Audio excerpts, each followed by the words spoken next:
There we go. Okay, welcome everyone. Our apologies for the technical setup issues. I'm not sure what happened there. It's supposed to be automated and something, I guess, broke along that process and didn't work. But I'm glad you've made it. And we are going to record this in case there are others who did not see the email that redirected them to this location. So welcome. This is something we are excited to offer. Right after we put this event together, the Department of Education announced that it is now going to prioritize AI in terms of grants and also initiatives in the pre-K through 12 sector. And so the timing of this could not be better. I was really excited when I talked to Dr. Woltering leaving campus one day, and he shared about this study that he's going to share with you. And we believe it is one of the first randomized controlled studies in AI, and specifically in the STEM field with high schoolers and looking at critical thinking. And so the combination could not be more perfect. So I was very curious, both as someone who works in the pre-K through 12 sector, also in higher ed, but not only that, as a lifelong learner and as a parent. Like, there's just so many reasons I'm interested in this topic. And I hope that that is also what drew you in for this topic. I don't want this to be like your typical webinar. So these are called executive impact circles. And the idea is that we are able to have discussion and dialogue and not just be talked to, but be able to have the opportunity to pose your questions. And so we will field questions. Either just unmute yourself and speak up, or you could also type them in the chat box, and we will be looking for that. So I'll introduce a little bit about human architects at the end, but right now we're just going to kick it off and let Dr. Woltering introduce himself, and then we will dive right into the topic for today. All right, so thank you very much for joining today. I'm very excited to be here. Before we start, would you guys mind typing into the chat, what your current profession is or your interest in this topic? If you are a school administrator, if you're a principal, or if you're a student, and then maybe, because right now my presenter view is very annoying, I cannot see the chat. Maybe if Miranda, if you could quickly summarize Absolutely. a little bit what we're dealing with here. Okay, sure thing.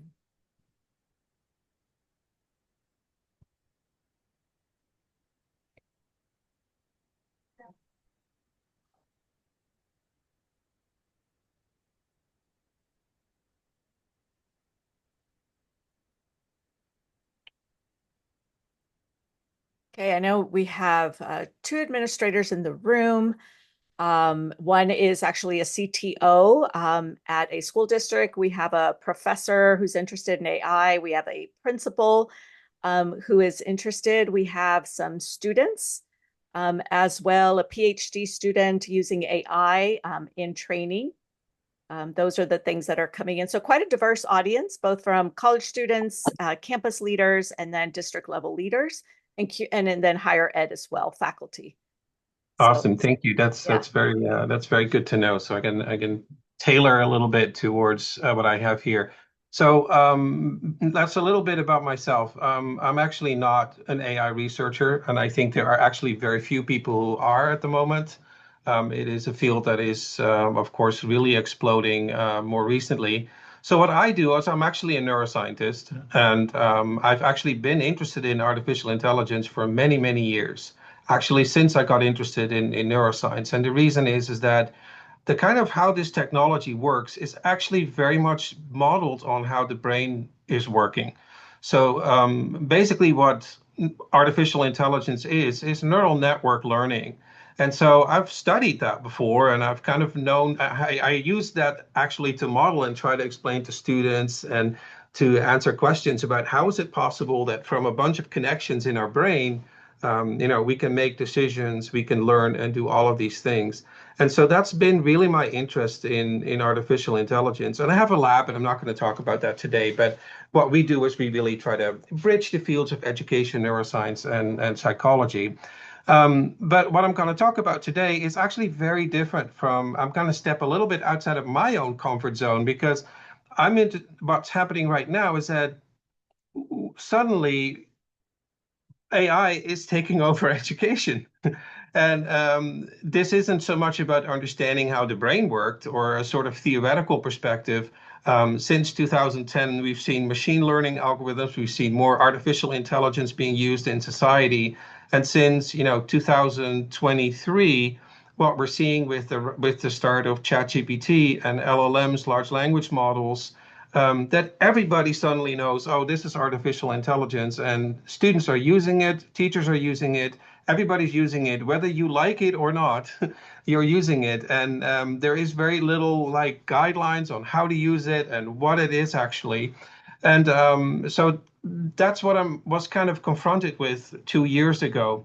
Now, also something else happened 2 years ago, and that is we had a professor leave here at Texas A&M. This was Susan Peterson, and she was one of the experts in educational technology. And unfortunately, or fortunately, she kind of left a lot of students. They didn't have any supervisors. So I had students, and I'm not sure is Sean here. I see Patricia here.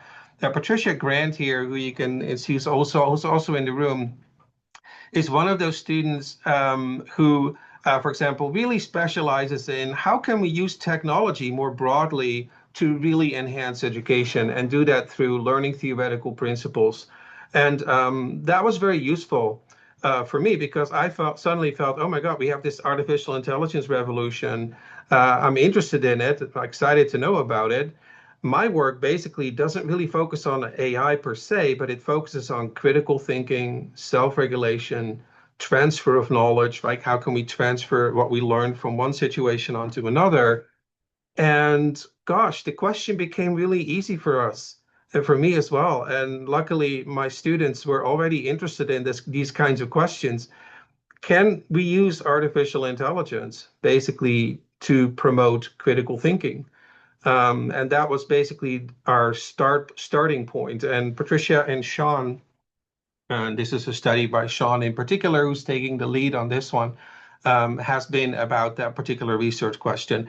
Um, if later on you guys have questions or anything, I may actually refer you to Patricia or Sean because they're actually the educational designers. They're more into the educational technology part of it. Now, anyway, let's get started. So why do we want to study critical thinking? It's of course, and I don't need to explain this to you, and I don't want to talk for too long, so I'm going to race through my slides here a little bit. But it's a very important skill to have, right? That you ask Thomas Jefferson or Dewey or philosophers or whatnot. It's also even considered to be essential for a functioning democracy. And what's problematic with critical thinking is if you look into the literature, it is incredibly hard to teach. And so if you are a scientist and you look into the literature of critical thinking, what you find, especially long-term studies, especially studies that look up for durable effects, it's really tough to teach children and individuals, high school students, or even college students, critical thinking skills. And one of the reasons for that is critical thinking skills require really a kind of active learning. If you're a teacher and you want to teach a student critical thinking, you really have to delve into their mind. Critical thinking is not about the outcomes, it's about the process of thinking. How do you approach a particular problem?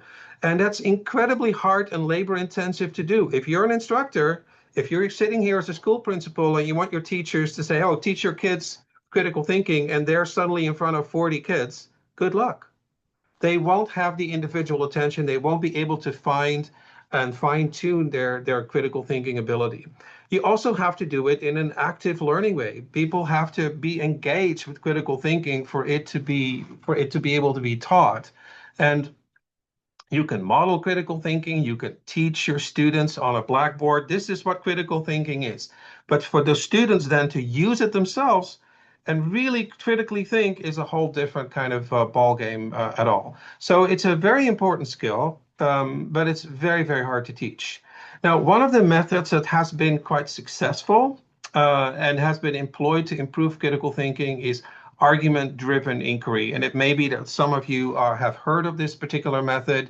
And what this method is basically, it doesn't presume when it comes to knowledge that knowledge is something fixed and comes from authority and you're being told. Knowledge is also being created. It is somewhat subjective in a sense that you have your results, you discuss your results, you reflect on it, you make new hypotheses, Knowledge is a process. And throughout that process, it's also important to inquire that process, right? Ask questions. Is this really true? Could we do another experiment that may show opposite results, right? And so argument-driven inquiry is something that looks at science and the scientific method as something a bit more dynamic in a sense. And so if you use this method in your school, what you'll find in a lot of lesson books who employ this method have these kind of active learning elements in it. For example, you're doing experiments in your chemistry class, and what you'll see is that, peers, your work oftentimes work in group, and you're supposed to discuss the results of your experiment. Oh, is this the final experiment? Does this prove that X is true or not? Are there other experiments that we can do? And decide whether you're skeptical or not about some of the outcomes of what you're finding. So argument-driven inquiry and has been shown to provide some positive results as a methodology to improve critical thinking abilities.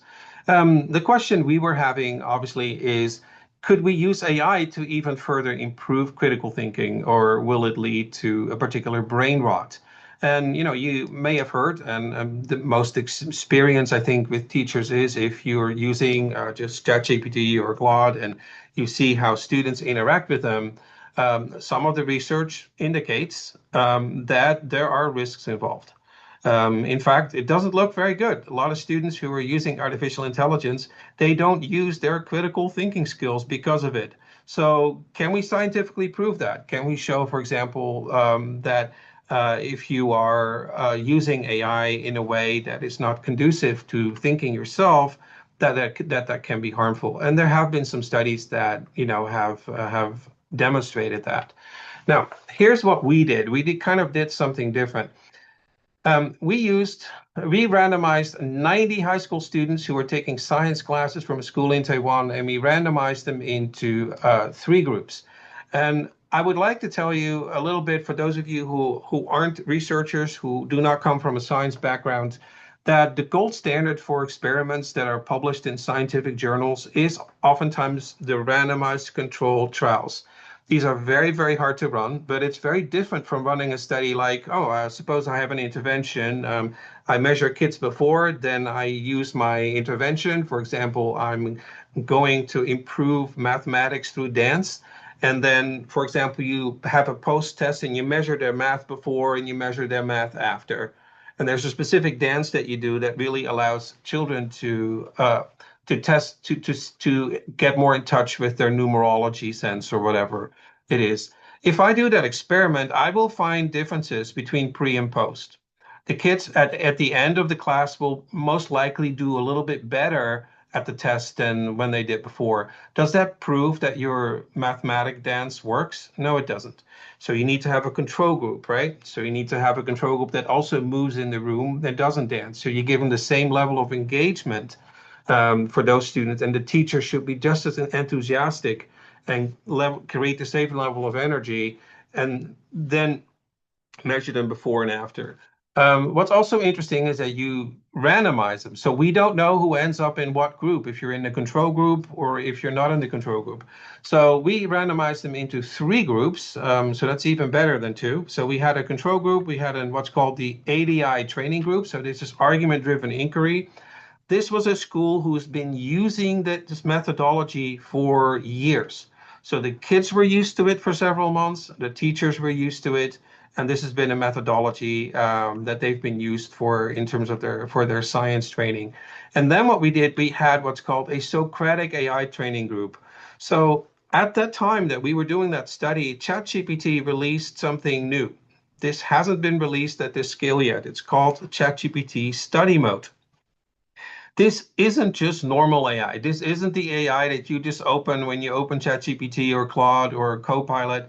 This is AI that is intended to ask you questions, that is more Socratic. It will not give you the answers right away.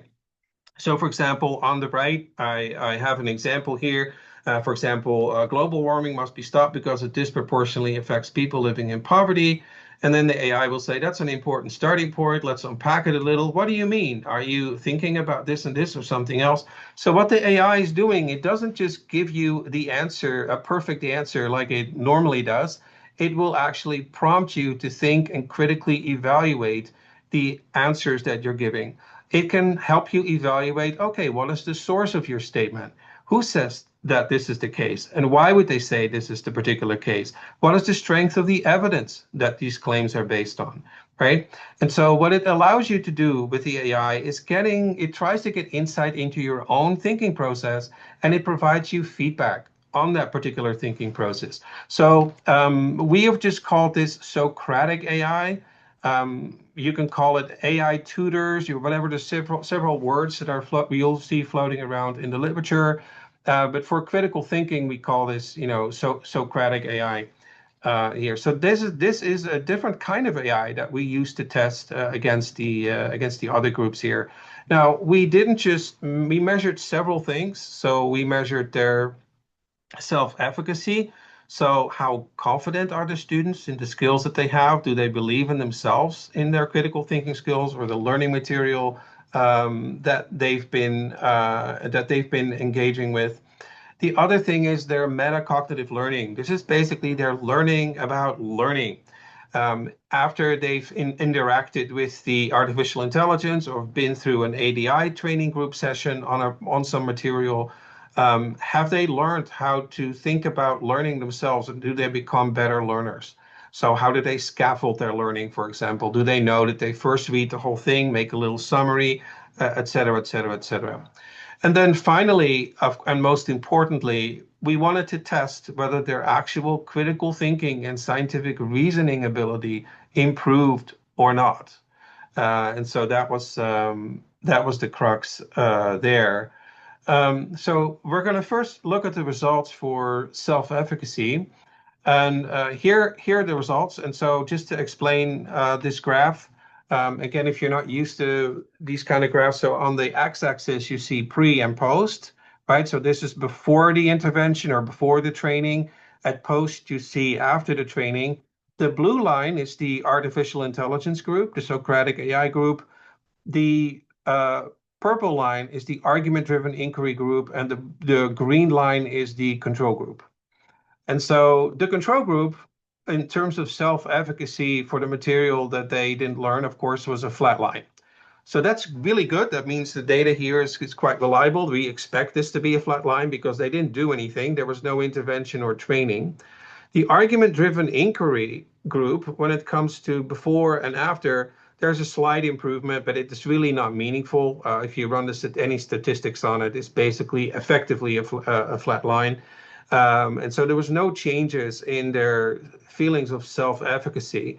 But for the artificial intelligence group, they reported feeling a bit more empowered. They have more belief in themselves in how they approached the scientific material in that they were training on that way.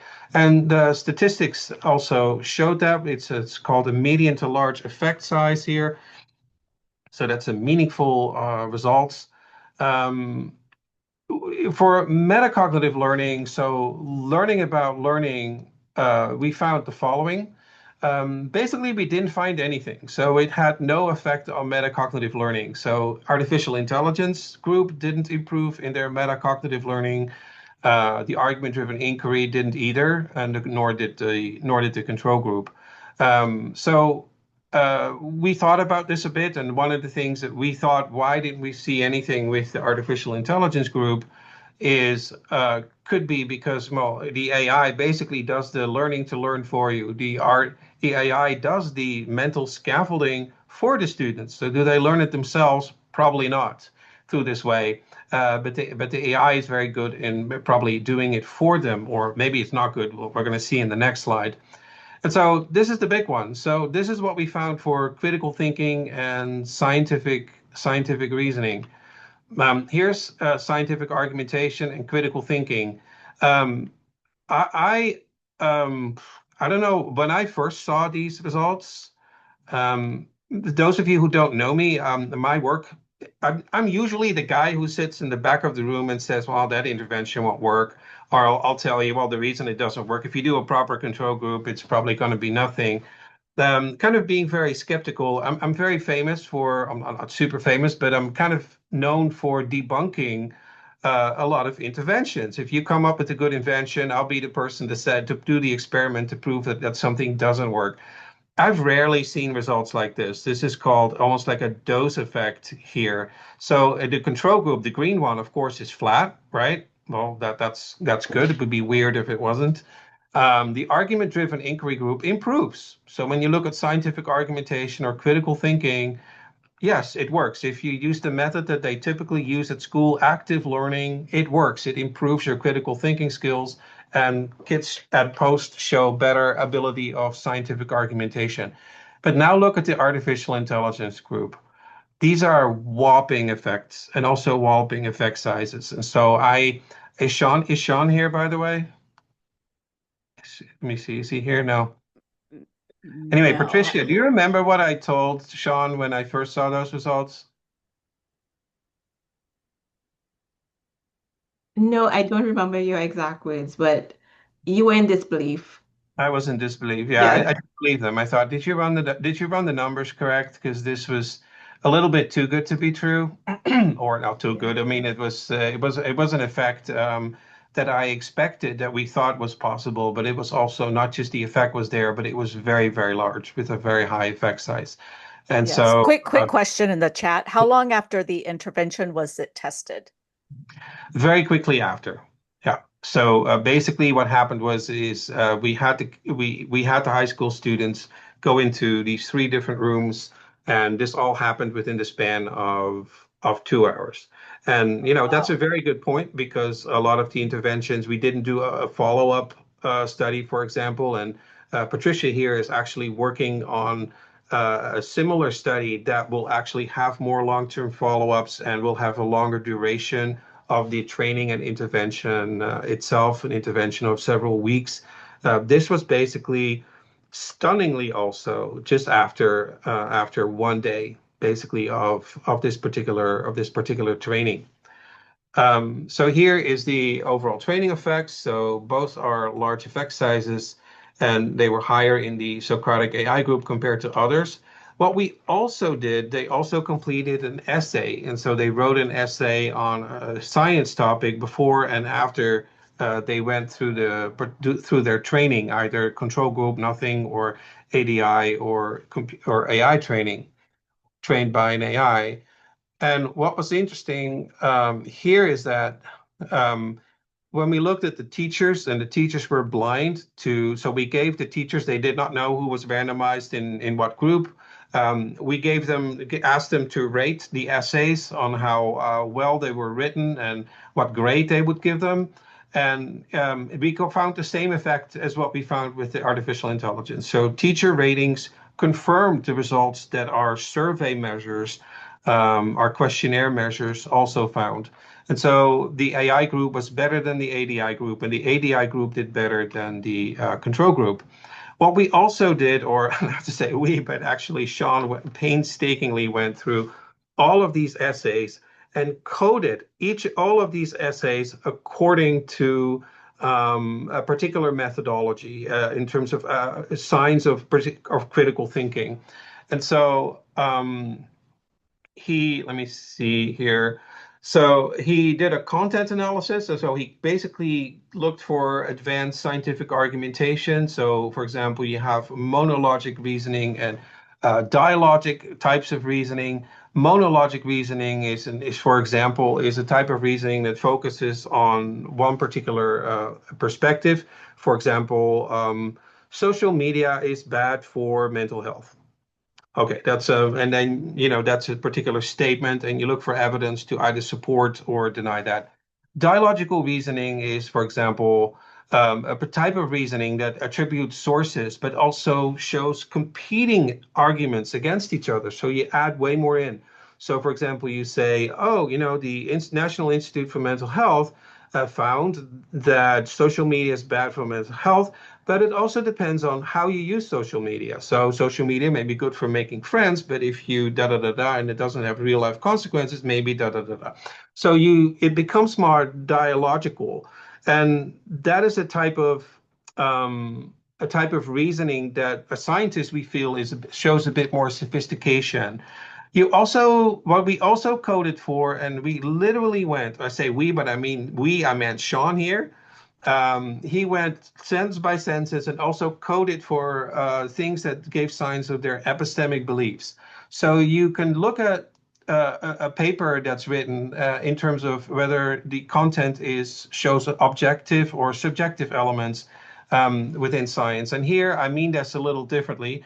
When it comes to objective versus subjective, it means, does the student show a perspective where they feel that science is objective? So whenever a statement comes through, the student will treat the source of information as an authority and will treat that as true or not. It's sort of like you ask a student, is social media bad or not? And the student will say, for example, well, the textbook said it was bad. The end. That is Stephen Toulmin's kind of work. That is considered an objective type. I'm not saying that objectivity is bad at all. That's not how should be framed, but that's an objectivist type of perspective there. Whereas the subjectivist type, it treats knowledge as more provisionary. It treats knowledge as something that is to be continually inquired upon and growing as well as somewhat more organic. And so Sean has been coding elements of these kind of their epistemic beliefs about science in their writing, but also about the advancements in their reasoning. And the things that he found is that indeed we found with the artificial intelligence group is that they showed more sophisticated types of reasoning in terms of a higher frequency. Now, what we also did, and again, I'm not going to elaborate on this one too much. We did what's called an epistemic network analysis, and I won't elaborate on this for too much. If you have questions about it, feel free to ask me. But this will take a while to kind of really explain in very short form. What this means is you can count the number of instances in which you see monologic reasoning or dialogic reasoning or whatnot.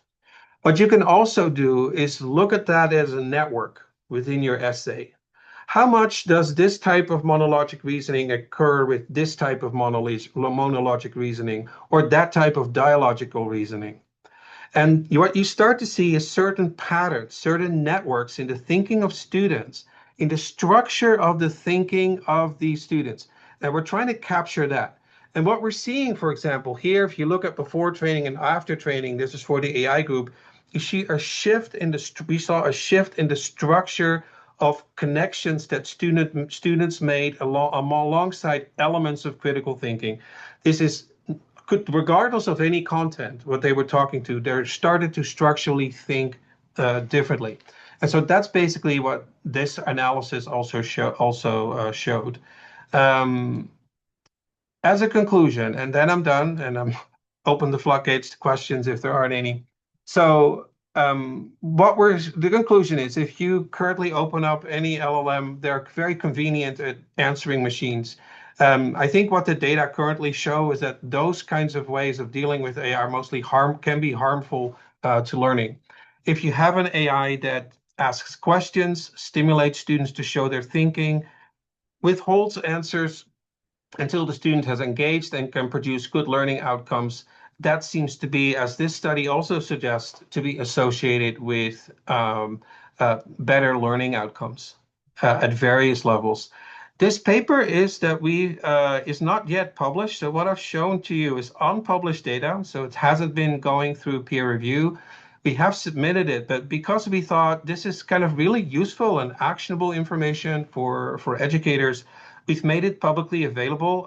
If we're publishing it, it will also be open access. That means that even if you are not a scientist and are not associated with a university, you can still read these papers if you want to. And so I have a link there. I mean, maybe I can share that with Dr. Wolichowski at the end. For those of you who are interested, you can read the paper yourself. We are working on more papers. Sean and Patricia are currently writing up the ENA analysis paper. That's going to be a separate paper. And we're also continuing to conduct more experiments. Sean is about to, I'm scheduling his dissertation. But Patricia is still running experiments, also using critical thinking and artificial intelligence. And we're also very much interested, and I have a piece of paper with me and a pen, uh, the kinds of things that you would want us to research. What questions do you have, in particular, the people who are now working with students, high school students or elementary school students or college students? What kind of questions do you have that we can help with as a public institution, and serve you in that sense to provide you with some evidence-based answers, in that sense? All right, that's really all that I had to share here. Okay. Questions. It's open for anyone. You can put it in the chat. You can unmute yourself. Happy to hear your thoughts, and questions. I have a very big question for K-12 Yes. education. So when it comes down to ed tech, you have teachers that are going to be long time pencil paper, this works, I don't want to change it. Then you've got the younger teachers coming in based on the generational ages in technology. Is there something that you guys have seen that has shown a significant change in even the data that you've shown us today, where your older teachers are not going to jump on board with your technologies, your AIs, whereas your younger teachers are going to jump on board? Do you think there would be a gap in what the student outcomes would be for both groups of people? I think that's an excellent question. Of course, this study doesn't really speak to that. Here's some data that I think might be useful, and what we do and what we don't know. So, large surveys conducted on thousands of teachers show that last year, about more than 50% of teachers in the field in the United States and the UK are using artificial intelligence.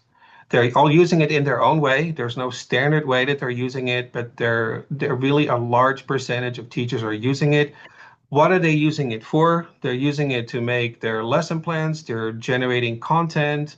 They're using it for various things. And the data shows and suggests that it saves teachers who are using artificial intelligence about 6 hours or more a week. That's last year. It may even Wow. be more. So the data show, that a lot of teachers are using it, that it saves them work. A lot of the time, what they're doing it, according to data, is also that they not just help them make the lesson plans, they also spend a bit of more extra time investment in verification, in trying to see what the AI provides is actually correct.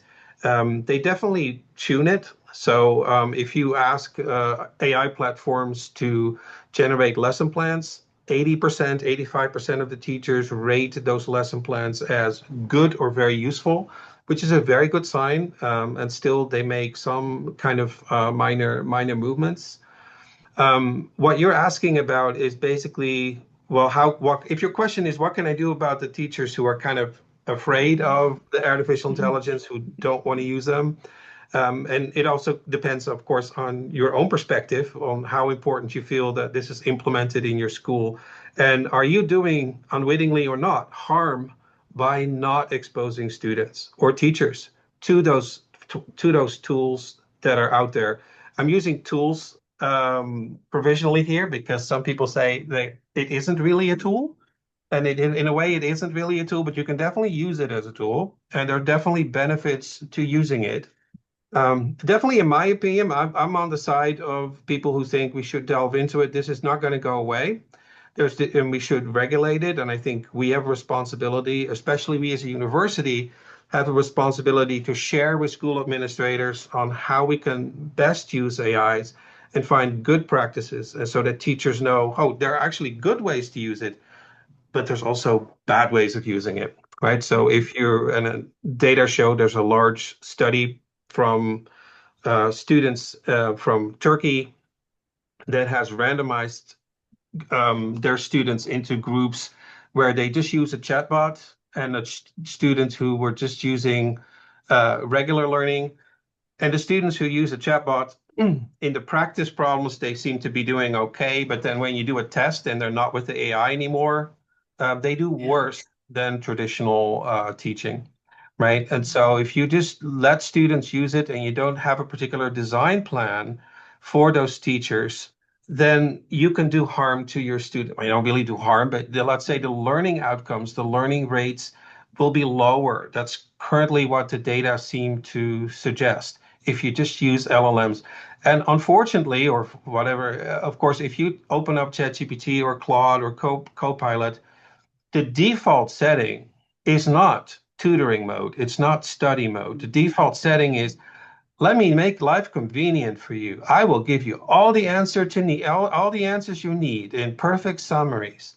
And so this, of course, is replacing thinking. This is harmful to thinking and critical thinking for students. So that is also that this study shows, and there's a few other studies that suggest the same thing. That if you can use AI productively, but you have to really think and know about the design. And of course, I don't like some students, some teachers will have a natural resistance to any sort of new technology. And but what you'll find, and I hope the data seem to suggest it, that the majority in your half the teachers will already be using it, so they have no problem. They are probably happy to learn how they can use it more effectively themselves. Then there is the group of teachers who are not using it, but they're probably a little anxious. Am I allowed to use this? Oh my gosh, this is scary. They just need knowledge. They need education. They need. I've had a great discussion with Patricia earlier this week about AI literacy and how important it is for teacher professional development to really delve nose deep into these kind of issues. And if you're a principal of your and you assign someone or one person or two people in your team as the AI explorers, they can help continuously push these kinds of um, help with the AI literacy among the teachers who are a little bit more unwitting yet, or perhaps a bit more anxious. You will always be stuck with 20 or 10% who are just not going to use it, whatever. And that may not Right. be so bad too. You know what? That may not be so bad.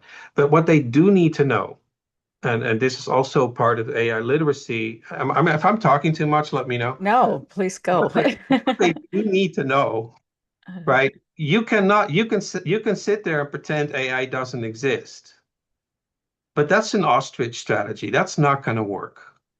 Like that's ignorance. It's here. If you tell your students to, oh, go do this particular homework and have that by the end of the day, have that next week handed in to me. And if you're a teacher, faculty who knows nothing about AI use or just ignores it, you can be doing harm. You need to think about your assignments. You need to think about your assessment. All of these things are enormously impacted now, if not already, but definitely will be next year, in 2 years from now. This is happening so rapidly that you need to respond. You need an emergency response team ready to make sure that so that even the teachers who may not want to use it themselves, they have to be aware of it, and they may have to safeguard, for example, the assessments, the way that they're doing these particular assessments, and how they are. You have the criteria they have to evaluate performance these days. I feel I'm talking too much. Let me Yeah. please Uh, ask No, more. thank you. This is great. We do have a couple of questions. Do you know of any studies in the US? Are you conducting anything currently with US based student population On what studies on what? on AI and Oh, yeah. learning? Yes. So there are studies. There are. This is not just to correct. This is not the first randomized controlled trial on AI, obviously, right? So, but this is the first one that really looks at critical thinking in specifically. And so, yes, there have been good studies from Harvard and even the companies themselves, like Google, who are running randomized controlled trials on a large scale on students. And I can send some links to those studies as well if you're interested. Yes, that'd be They great. show, for example, let me just review the literature on tutoring because that one may be interesting. So, a study at Harvard where they used AI tutors and compared that to traditional teaching with students, and they randomized them into two groups, and then they actually switched groups again. So the people who were in the AI group, they then became the traditional group. The traditional learning that the AI group did it at home, they used an AI tutor, similar to the Socratic AI that kind of we used, but they also really put a lot of work in making that tutor very specific to the learning material that they did. They found better learning rate, better outcomes with the AI group than with the traditional learning group. As with this study, the students found it more engaging. Again, we don't know long-term follow-up. These are all studies they've been done under relatively, in terms of weeks and such. There's also studies being done, and I know that some student asked me this the other day, and kind of defensive of human insights and human tutoring. What about a human tutor versus an AI tutor? Because all these comparisons that are being done, they're being done with students at group work or students who are interacting with each other. But what about a student interacting with an expert tutor, a human, and compare that to, for example, an AI tutor? And there aren't many studies that have done it. The one good study that I found seems to suggest that they're about at the same level. So a good human tutor and an AI tutor are about at the same level when it comes to learning outcomes. However, there are kind of nuanced differences. So, for example, teachers would say that, well, the AI was really good coming up with example questions that would really highlight the concepts way more clearly than I could have done or I could have come up with at the spot to make it clear to the students. On the other hand, it was also the case that when it comes to learning, learning is not just, a cognitive process. It's also something a little bit more social emotional, right? Kids have anxiety about knowledge, knowing and not knowing something. And it seemed the human tutor was better able to notice when a student was getting uncomfortable and when it needed to stop pushing. So if you work with a student, Mhm. sometimes you can be very pushy. You need to know this and go on and da da da da. And sometimes you need to take a few steps back. So that delicate dance, it appeared that people reported that the human tutor was better at. Again, this is data from last year, still very recent, but this is also an evolving field, and so these things may shift when AI shifts as well. Yeah. Okay. So I think a statement that we could make, at least for now, is that the value of the human tutor is that they'll be able to navigate that zone of proximal development and ensure Mhm. that they're meeting the student where they are in their learning. Now, that may change later on with AI. And I think the best combination would be the human utilizing AI to really accelerate their ability to tutor well. Um, That's a great point. and Yeah, and I think that's what the current data also suggests. If you have teachers, human teachers who are using AI to augment, to enhance their own teaching, that seemed to be leading to the best learning outcomes. That makes sense. There was a question about how, let's see, where was it? Can you explain how the improvements were assessed or measured? In our study, Your study, yes. so we had several so we had survey measures, we had essays that they had written, and so we had a survey on critical thinking ability that they completed. It's about 30 plus items that they scored before and after they went through the training. We had essays that they'd written on a science topic, for example, how does photosynthesis work and things like that. Particular questions that they were confronted with at the time that they were writing about. And so we used that as our base outcome measures to evaluate whether the critical thinking improved or not. Again, the paper is there. It did Patricia just pasted it in the Yes, I link. think so. She's dropping You several know, links and yeah, I'll I compile them as actually well. Somebody asked for resources, so I was just pasting those links in, but I will also paste a link to our paper. Okay, and I will compile and send to everyone here along with the recording. So that is great. I have a question. If in the meantime, while others gather their thoughts, I'm really curious about the metacognition and the critical thinking, like the difference there. What do you?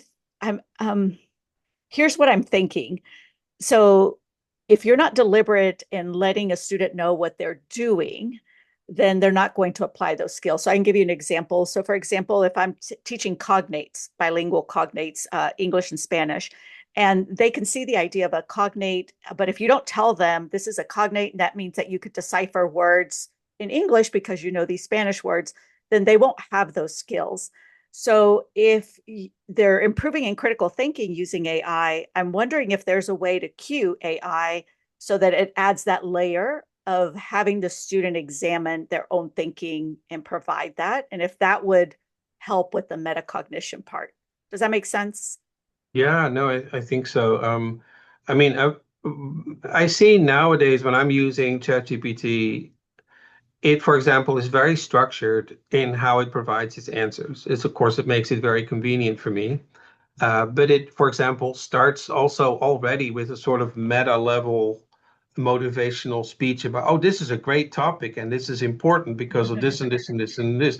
And then it gets into answering the question. So it sort of almost almost naturally gravitates towards that way of doing things.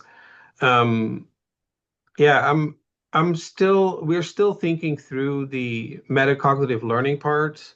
Mm. Um, I'm not sh it is possible that when AI gets better, it will model this to students. Also, something that I'll tell you about the study that we did that, I didn't really say. I don't really think that the students in this study have become better critical thinkers. Mm. That may be a bit counterintuitive, but for me, critical thinking is like a habit of mind.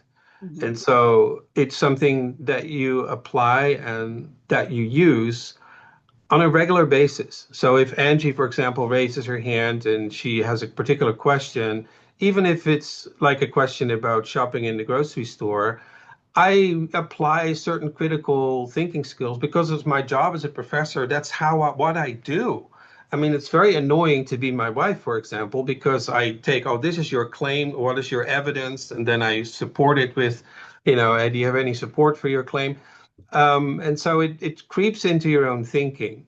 What happened in this study is barely what you see is the results of 1 hour or 2 hour, basically 2 hours of use with this AI and this type of modeling. So when you test them directly after, yes, that's still going to be active in their mind. It really activates their critical Mm. thinking skills to the max ability. And maybe they learn a little bit.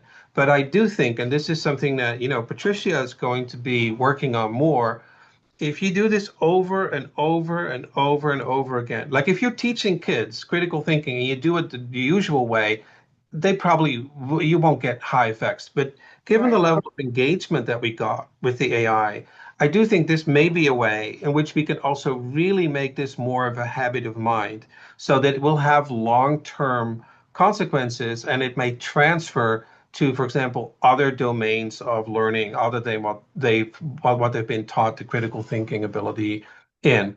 And so that's something that I'm currently very, very interested in Mhm. further examining. I think Okay, Angie that had a makes sense. question. Yes, Yeah. Angie. I have two things. I just entered in the chat that the current data shows long term that students don't remember, any AI assisted essays that they've written. So I would be interested to see if the students can generate something that they remember from those essays that you had them write, in a month from now, or even weeks, right? 2 weeks from the Yeah. time that they write them, right? I would be interested So, to see that yeah, so because my currently, claim on that, my prediction would be that they won't. yeah, exactly. So And that's a big concern for those things because they're not really learning, right, in the long term. no, yeah, but the thing is, it does prove that this methodology itself, you can spike this for an hour, and then you can spike it next week for an hour in your class. That level Right. remains high. eventually, I do think that's a better way to get to that kind of long-term kind of habit of mind ability. Yeah. So you could do it right before the STAR test. What I hope. Yeah. Yes. Do it right before the Yeah. STAR test, right? And then Yes. have them take the test. Another thing is when you look at your ENA, right? Your statistical connections, I have a concern that because you see lots of common connections between students, right? So your LLM or whatever this AI you've trained to ask certain questions really drives students' thoughts into areas. And training that AI system, you could be really controlled, can control what students think, right? And the outcomes that they have based on the prompts that this AI is generating. So to me, it can be pretty nefarious if the wrong person starts training this AI in K through 12, right? I see it as kind of a problem. So yeah, so I get your point. Yeah. But in this study, I would argue that's the opposite. So in this study, we are merely promoting critical thinking skills. I'm not testing whether they have a particular content that I want them to spout out. I'm teaching students to critically evaluate any content. So if a politician tells you something or a corporation tells you something that's true, whether it's Google or Meta or a Democrat or a Republican or whatever, you use your critical thinking skills according to the scientific method of claim, what's your evidence, what's the source, and you're going to have a really hard time convincing me that that's an issue of control. In fact, what that does, that actually gives the control back to the individual who can learn to assess and evaluate information based on their truth value, or in a sense. And so in this case, the reason I'm excited about critical thinking also from, let's say, I want to talk about this, nothing ideological in a sense, but part of the reason I like being a professor at a public university is I like to think that the work I do does good, is good for the benefit of humanity. And not just, I don't work for a corporation. I don't get paid by OpenAI to, for example, promulgate this open learning, this tool, for example. And so in this case, it is critical thinking that we are stimulating here. But you raise a good point, right? The point is, can we use AI to also convince people of certain ideas? Yes, we can. And that's indeed a very nefarious kind of route. But this is supposed to be the bulwark against, Right. this is the bulwark against that. Where I see this using critical thinking is but each prompt, right? Each prompt comes up with it pushes it in certain directions. Like, well, what about housing? Well, what about, what about these types of things and food security, things like that. So that prompt is asking them to think about certain specific items that, yes, comes in with their own critical thinking question, right? But depending on what they ask them to think about, can be pushed in certain directions. Even with their own, and then it uses, yes, they use critical thinking, but they can come to a different conclusion based on what each AI prompt includes, right? But the core of the question is, this is why we call it Socratic AI. You try to stimulate the students to argue for why they make the claim themselves. And it's not that intended for the AI that it's sort of leading you to think about it. It may ask you and prompt you to think, are there other perspectives? But it won't tell you the answer or other perspectives that the student must consider, in a sense. In other words, you always have to compare it. Like if you look at it in this way, well, then nothing can be completely objective, right? I mean, that's when it comes to issues of social justice, or when it comes to even scientific questions of what is important or relevant to consider.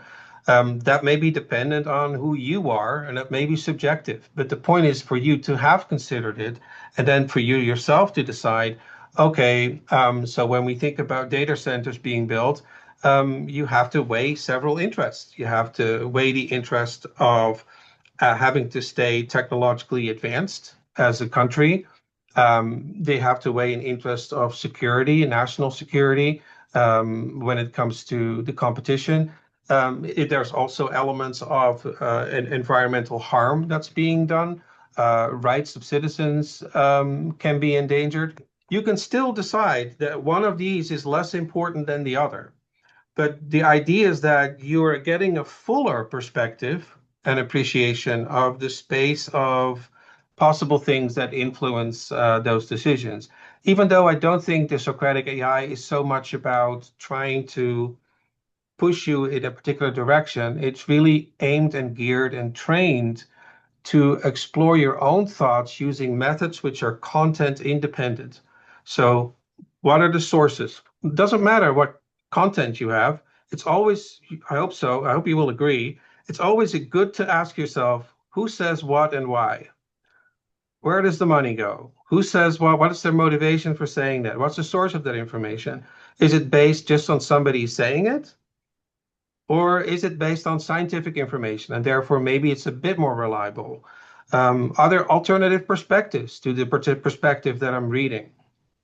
I think those are good questions to ask yourself as a critical thinker, and they're irrespective of the particular content. And that's I think, the main job of what Socratic AI is doing here. Mhm. Makes sense. I mean, I could see this working well, even helping someone work up the ladder of inference, starting from what data are you utilizing? What interpretations are you making? Why is that decision ensuing from that? And Yeah. even playing around with different opportunities. So, yeah, so we have to just make sure that we're queuing it right and not just taking everything that it says. We do have one more question here. So, can you give an example of a question a student was asked, how the answer was measured using AI or human with rubric? How did AI or AI train the students? And were the students then asked the same question again? And how were the new answers measured? I'm trying to understand how the study was conducted. Yeah, the question the student was asked, how And the answer was measured.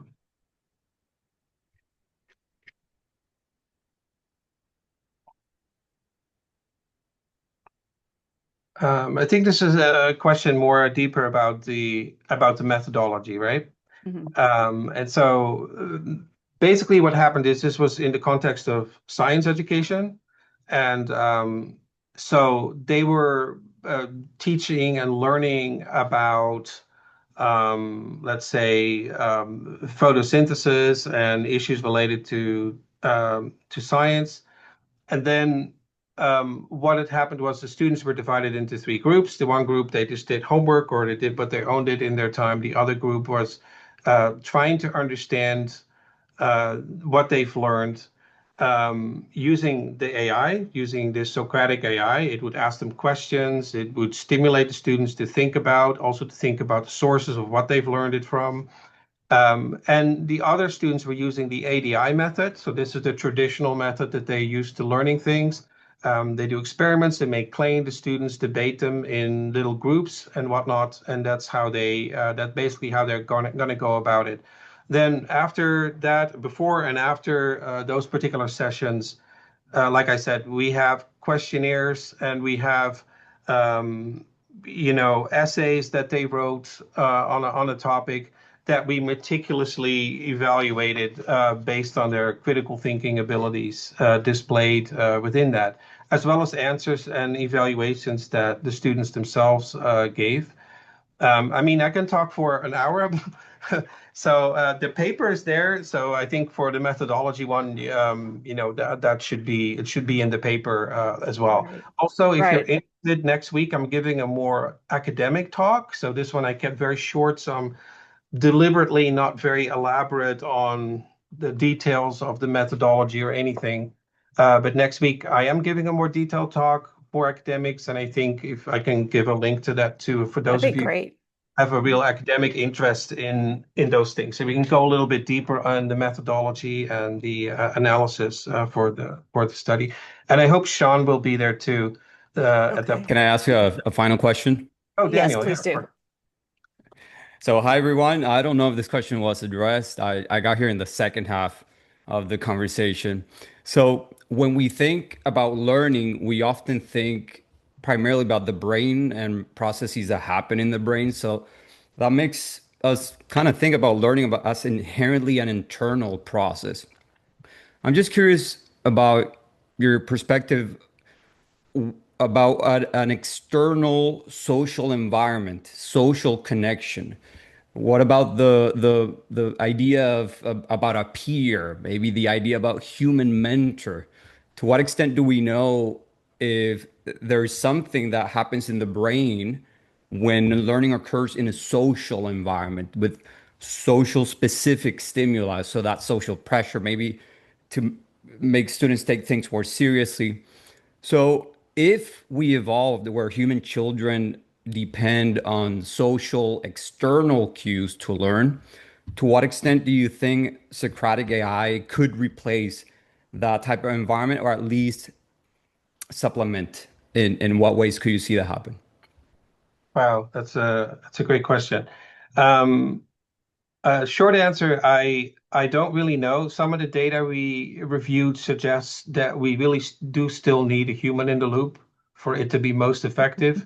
As you mentioned, learning isn't just a cognitive process. It is also something that is quite social, and there's social elements involved in it. And some of the studies that I cited earlier also seem to suggest that if you have a very expert human tutor and compare that to an AI tutor, they're about the same, and each has benefits and each has some disadvantages to them. And it may be that a mix between both is the best combination, insofar as what we can tell from the current data.